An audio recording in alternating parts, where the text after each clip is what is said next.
This is Agriculture Today, and I'm Samantha Bennett with the K-State Radio Network. We begin today's show with information on the Callery Pear Buy-Back Program being held by the Kansas Forest Service in Deep Roots, KC. Kansas Forest Service's Forest Health Coordinator, Ryan Rastok, and District Community Forester for Northeast Kansas, Kim Bomberger, share information on the negative impacts of Callery pears and how this program serves as an opportunity to replace those invasive trees with better suited native options. Today, we are also joined by two K-State Research and Extension agents for a wheat update. Sandra Wick joins us from the Post Rock District and highlights the short wheat in her area. Todd Schmidt from Greeley County echoes the same sentiment for his area, that they really just need some timely precipitation. We end today's show with K-State horticultural entomologist Raymond Cloyd, covering some of the insect pest activity we may see this spring. That and more is coming up ahead on Agriculture Today.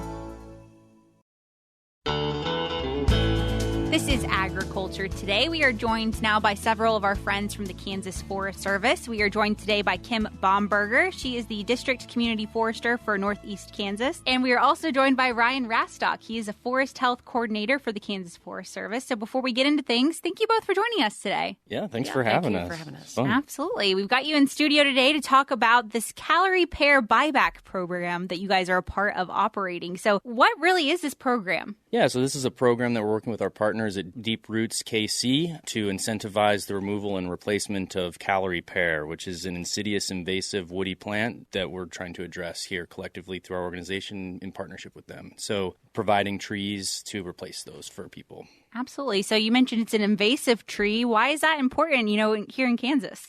Yeah, and so we especially see this tree starting to invade or colonize adjacent areas to usually urban epicenters and areas where it's been planted or old nurseries that Callery pear has been planted, and it kind of starts to grow into these grasslands and other areas, causing some woody encroachment and pushing out some of our native vegetation. So important for preserving kind of the biodiversity here in Kansas? Absolutely. And the native landscapes. Sure. So encouraging that positive interaction of diversifying our tree species that we have about, this is one that we don't want a part of that story. Exactly. You mentioned that it kind of pushes out some of those others. So that's the real goal behind this program, is to get rid of those to encourage the growth of others. Really also to build awareness, too. So it's kind of a flashy program that, if we talk about removing trees or green vegetation, sometimes people put up, alarms that they don't necessarily understand why we're removing those. And then if we provide an incentive with a free tree of a native species of some sort, typically people are a little bit more receptive to that. I've already learned something, too, about these trees. I know them as Bradford pears, so kind of some different names that it goes by as well. Well, and with this group there is, and it's spread because it can seed very heavily. And so it's often spread by birds, by others, and then it just, like Ryan says, it's colonized. It's easy to see now along the interstates, along roads, in yards, in unmanaged woodlands. It's just been an aggressive spreader. What originally sparked the idea for this event specifically? So there were some similar programs going on in Missouri, but also we have to remember, too, that this isn't something specific to Kansas or to Missouri. I mean, people in the Deep South and all over the nation, for that matter, have participated or created similar programs to address this species. And so we're not necessarily unique in doing this, but it's more of a national-wide effort to do things like this and these buyback programs or quote-unquote bounty programs to cut down and remove these invasive plants of concern and then replace them with something more desirable. Earlier, Ryan, as you were talking, you mentioned the education side of this, how some people are like, oh, you want me to cut down my tree? But offering them a replacement in this program, it's kind of a win-win there. Absolutely, because some people do kind of prickle at the idea of, removing a tree or a plant, if they don't fully understand or they can't conceptualize what this invasive thing is doing, if they're not in it every day or they don't see the impacts.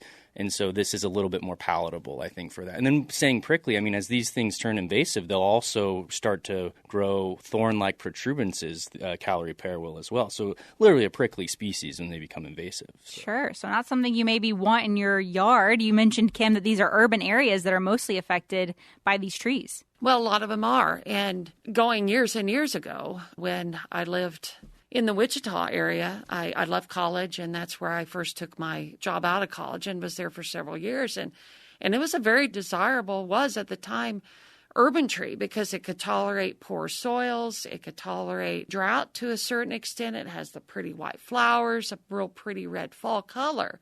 But at that time, it wasn't understood or known that it was going to become the aggressive spreader that it has now. At that time, it was like a great tree that could tolerate a lot of these community and urban situations. Absolutely. And then those different cultivars as well, right? You mentioned Bradford and then Cleveland pear and a few others that over time, as these things were planted in the landscape, due to their propensity to thrive in these areas and maybe some of these desirable qualities, they get into areas like Kansas where we actually suffer from a lot of high velocity winds and things like that. And then some of those cultivars started just kind of falling apart and getting storm damage, and you'd be getting sprouting and other things like that.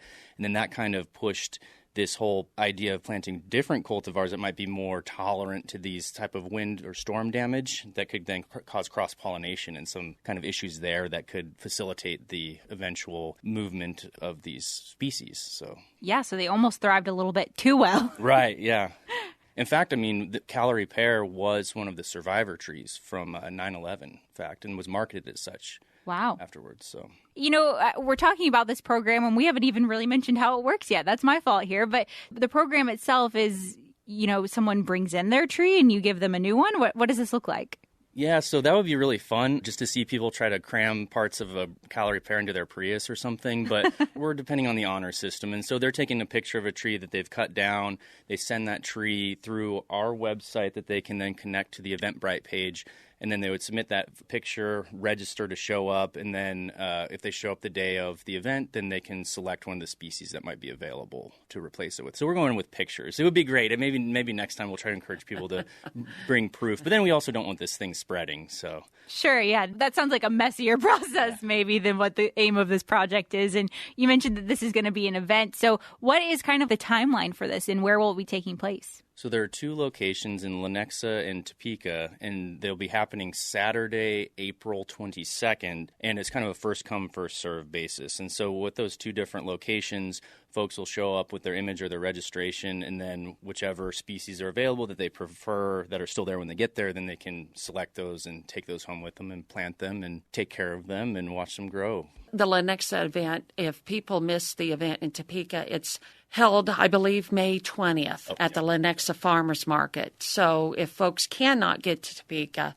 and are able to get to Lenexa, that would be an option for them because we realize that people are busy. Absolutely. And you can get more of those details on our website, more specific location, address, things like that. Yeah, I'll be sure to link to that website. A great resource besides just finding this information there, of course. But I'll be sure to link to that in the show notes of today's show, which, as always, can be found on agtoday.net. But you mentioned that there's going to be, obviously, species of trees for them to select from, the people that participate in this event. So what are some of those species, and how do they really differ from, this invasive species we're replacing? So they are going to be all native species. American smoke tree's one of them, bur oak, fragrant sumac, serviceberry. Help me out. Some redbuds as well. Yes, redbuds. There's another good one that's very adaptable in multiple soils and multiple light and locations as well.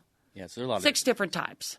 Wow, wonderful. So with all of these options, I'm sure some people will come and they're willing to help, obviously, replace these trees, but they're like, well, what's best for me? Will you guys help with some of those decisions there? In terms of what species would be best for their area? So there's a great publication, in fact, that Kim has drafted that I don't know if you want to talk about that for their area, at least in northeast Kansas, for what species might be suitable. Well, and let's just talk about how people can decide what tree is best for their landscape. So when I'm contacted and have been throughout my career, what's a good plant for my yard? Well, so for me, it's going to start with how much space do you have in height? How much width will your landscape allow? Then I like to ask about what kind of soil do you have? Does it drain very well? Does it take a long time for it to drain? Do you happen to know the soil pH? And pH matters because some trees can't tolerate an alkaline soil. So there's just a series of questions that hopefully that day especially we can ask and say, how much space do you have for that? And what do you know about your site? So that then they can go home with a tree and plant that will be low maintenance once it's established. Sure. So definitely something they want to do their homework on, and your website is a tool for them to do that at. Oh, yeah. Absolutely. Yeah. In northeast Kansas, beyond the species that are going to be offered at these giveaways, in northeast Kansas, people really can choose a large variety of trees that, once they understand their site conditions, can be very successful for us here.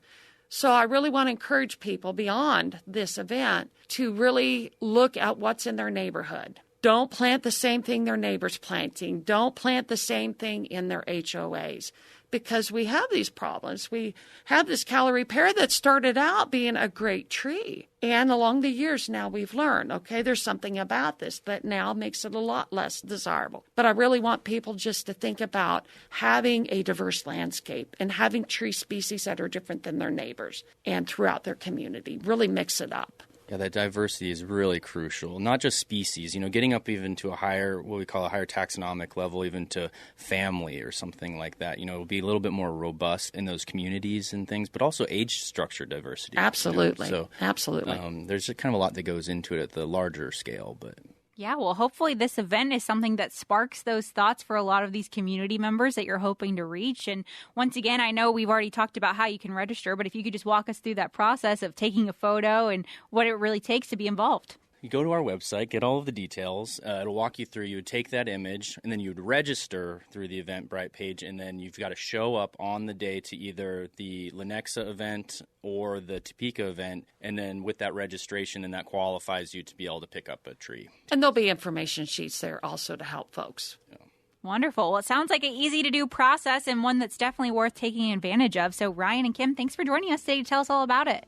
Yeah, thank you for the opportunity. Once again, everyone, that was Kim Bomberger. She's the District Community Forester for Northeast Kansas, as well as Ryan Rastok. He is the Forest Health Coordinator for the Kansas Forest Service, joining us today to tell us about the Callery Pear Buy-Back Program for Northeast Kansas. Again, you can find more information on their website, which a link to can be found in our show notes of today's show, which can be found on agtoday.net. We'll be back with more ahead on Agriculture Today.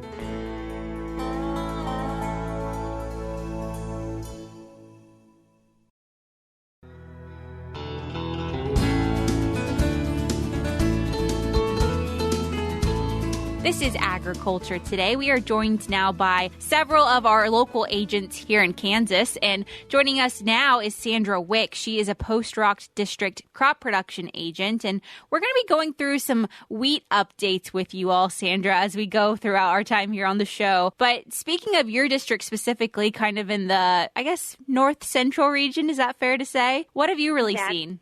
Yeah, that's correct, Samantha. And we've kind of struggled here. I mean, we're not the only ones across the state of Kansas this year, but they say if any crop has 9 lives, it's wheat. But a lot of the producers tell me it's already went through the 9 lives, but I try to be as positive as I can. So most of our wheat, as you know, in north central Kansas is planted after soybeans. So since the soybeans really weren't very good last fall, the producers were really able to get in the field maybe a little bit earlier than normal. So maybe about 50% maybe of the wheat germinated last fall and the rest this spring. So as you can imagine, the wheat out there is pretty short. So it's got some limited top and root growth. So we're struggling right now, but we're going to be optimistic and hope that Mother Nature brings us some moisture here soon. Absolutely. I think that's the hope of many. And, you mentioned the fact that producers there got to plant a bit earlier and the emergence is kind of around 50% that you guys saw. But as things are starting to get warmer and we're greening up in a lot of ways, have you guys seen that translate into the wheat crop any, or is that stage development still kind of lagging there? Well, for the most part, our wheat out here in north central Kansas is still pretty much in the tillering stage, simply because of that limited moisture. But at this point, the growth stage is really dependent on where Mother Nature would have dropped that moisture. We have some producers that were able to get in, the end of September, and they put it in the dry. You know what my grandfather or some of the old producers say, if you want your grain bins to bust, you plant in the dust. So maybe that's what they were doing, but then we had some that waited till the moisture, so they didn't start until like the middle of October or even to the end of October. So right now that growing point is right at the surface, which actually was good when we experienced, some of those temperatures in the 20s last week. You know, if the wheat would have been further along, there could have been some more winter damage. I'm not saying there isn't any winter damage out there just because of the limited root systems that we had and the limited top growth. You know, I have had some producers that said, you know, the wheat was looking pretty good there about a month ago when we had those warm temperatures, and then it suddenly went backward. But that's what you're going to expect in some fields around in most years as well. Sure, yeah, the constant back and forth of spring, Mother Nature doesn't always deal us the nicest hand in that regard. But, you know, you mentioned kind of the precipitation that you received last fall and how producers, some of them took advantage of that with planting. Has there really been any timely precipitation you received, you know, maybe January through March of this year at all? We did receive some moisture in January in some areas. You know, it wasn't a really widespread area that we got that moisture, so it's still pretty spotty like we've been having the last few years. But we did receive, actually I did mention, we did receive some moisture last fall that did help the wheat to germinate. However, like I said, we haven't had any significant widespread rain here, so we are super dry here with some pretty big cracks in those fields. But not as bad as western Kansas, you know, as far as our normal precipitation, which is about 23 inches per year. And we probably haven't been normal precipitation for at least 3 to 4 years. So we're probably less than 50% of our normal that we normally have. So we need to be positive, though, because you know, all the producers in North Central need to remember what's going on in Southwest and Northwest Kansas compared to here in Central and North Central. Sure, yeah, those conditions there a little bit worse off, but of course, still difficult conditions that you're working with there in the north central part of the state. I don't think that, you know, anyone would say, no, they're doing just fine either. So I think everybody's struggling in this regard right now when it comes to this wheat crop, unfortunately. And, you know, you mentioned at the start that a lot of producers jokingly say that wheat has 9 lives, and now they're like, well, it's gone through all 9. I feel like a consensus among wheat producers is they're usually quite optimistic, and that's kind of waning here now. That's absolutely correct. You know, I haven't really heard of very many producers tearing up any of their wheat fields. Yes, there are a few, and they've, you know, contacted their crop insurance agents and are trying to make some decisions in that regard.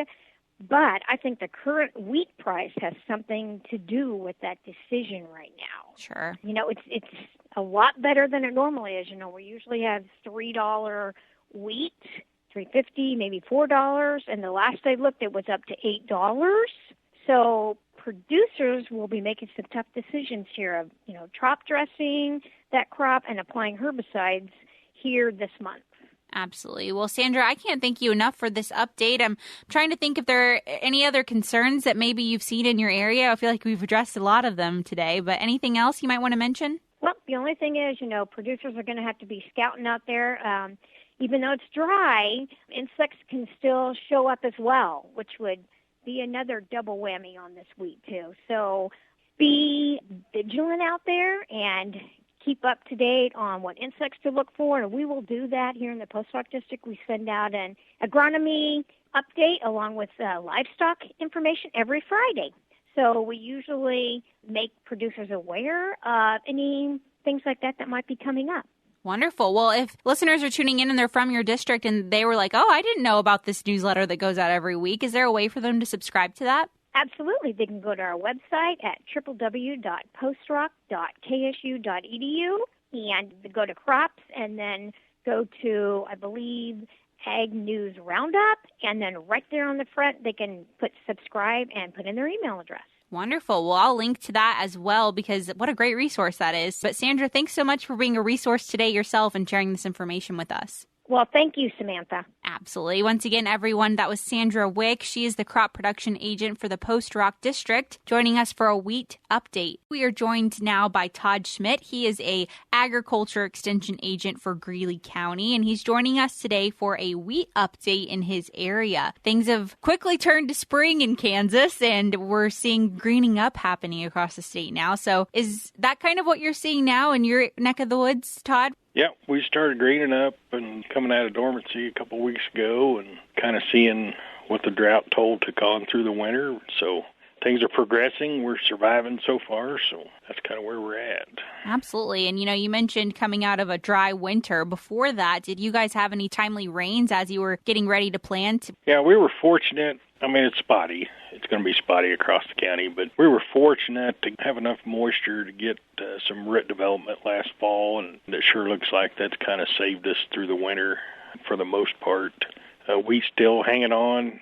Some of it looks fairly good. Some of it's a little questionable, but we're hanging on so far. I think that's kind of the consensus for a lot of folks out there right now is it's still early on in this green up period. And with that comes different areas are dealing with different growing stages right now. So for the Greeley County area, what sort of stage do you think you guys are currently in? We're not quite jointed yet. We're getting close. I went out yesterday and looked at a bunch. We didn't see any hollow stems yet. So we're getting close. Probably here by the end of April, we'll start seeing that growing point moving upwards. We talked about a lack of precipitation or some spotty precipitation that your area has seen. Has that really affected the current crop that you're seeing now, do you think, in delaying that growth?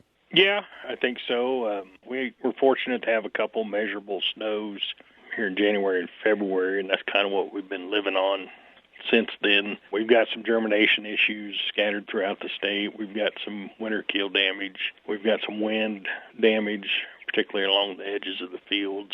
So we've kind of got a large gamut of things going on. But for the most part, the wheat's held on, and I think it's due to the roots that we were able to develop last fall. So if we could catch a rain here in the next 10 days, I think things would change a whole lot.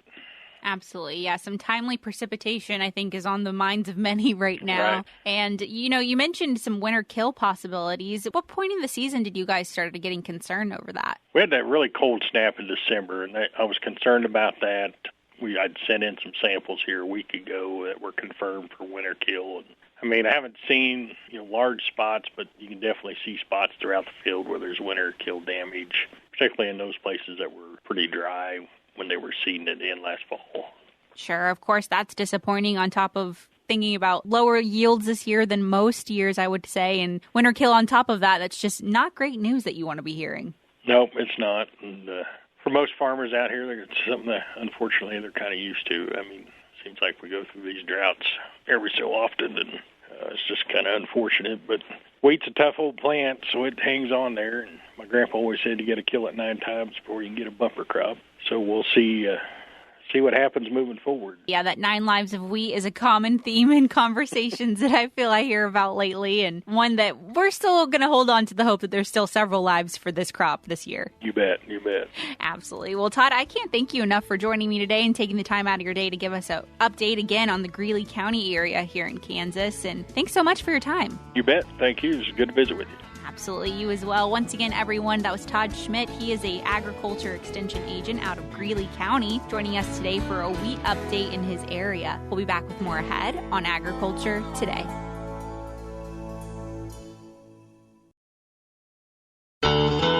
This is Agriculture Today. Along with Samantha Bennett, I'm Jeff Wickman. Insect pest activity, both indoors and outdoors, will soon become more widespread.